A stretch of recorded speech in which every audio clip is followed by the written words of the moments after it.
네, 정치권도 민주당 이재명 대표 구속영장 기각의 후폭풍에 휩싸였습니다. 네, 이번엔 국회 취재기자 연결해서 자세히 들어보겠습니다. 박연덕 기자, 민주당이 곧바로 여권을 향해서 공세를 시작했다고요? 네, 그렇습니다. 구속영장 기각에 민주당은 안도와 환영의 뜻을 나타낸 뒤 곧바로 반격에 나섰습니다. 민주당은 법원의 결정으로 야당 탄압과 정적 제거를 위한 무리한 수사였다는 게 드러났다며 검찰과 여권을 비판했습니다. 그러면서 이번 사안에 대한 윤석열 대통령의 사과와 실무 책임자인 한동훈 법무부 장관에 대한 파면을 공개 요구했습니다. 이 문제에 대해서는 정중히 사과하시고 법무부 장관에 대한 파면 조치를 즉각 취해 줄 것을 부탁드리겠습니다.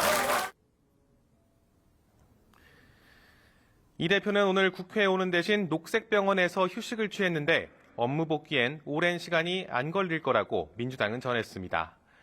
민주당은 연휴 기간 각 지역에서 윤석열 정부의 실정을 부각하기로 했고 연휴가 끝난 뒤엔 촛불 집회를 열어 다시 검찰과 정부 여당을 규탄하기로 했습니다.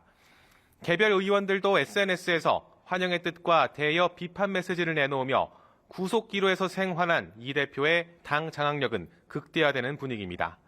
다만 비명계 일부 의원들은 오늘도 이 대표의 이선 후퇴 주장을 내놓기도 했습니다.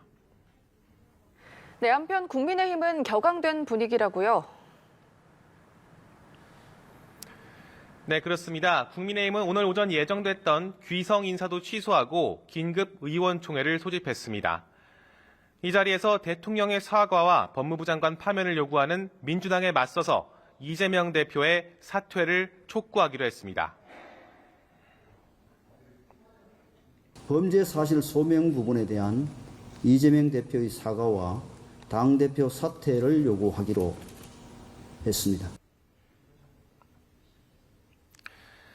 법원이 영장을 기각했지만 위증교사 혐의 등이 소명됐다고 밝힌 만큼 이에 대한 책임을 져야 한다는 겁니다. 또 민주당이 마치 무죄 판결을 받은 것처럼 거짓 선동을 하고 있다며 연휴 기간 이를 바로잡는 여론전도 펴기로 했습니다. 국민의힘은 법원이 이 대표의 극렬 지지층, 이른바 개딸에 굴복했다며 사법부에 대한 성토도 쏟아냈습니다. 특히 제1야당 대표라 증거인멸 우려가 적다는 납득하기 어려운 이유로 영장이 기각됐다며 영장 판사를 실명으로 비난했습니다.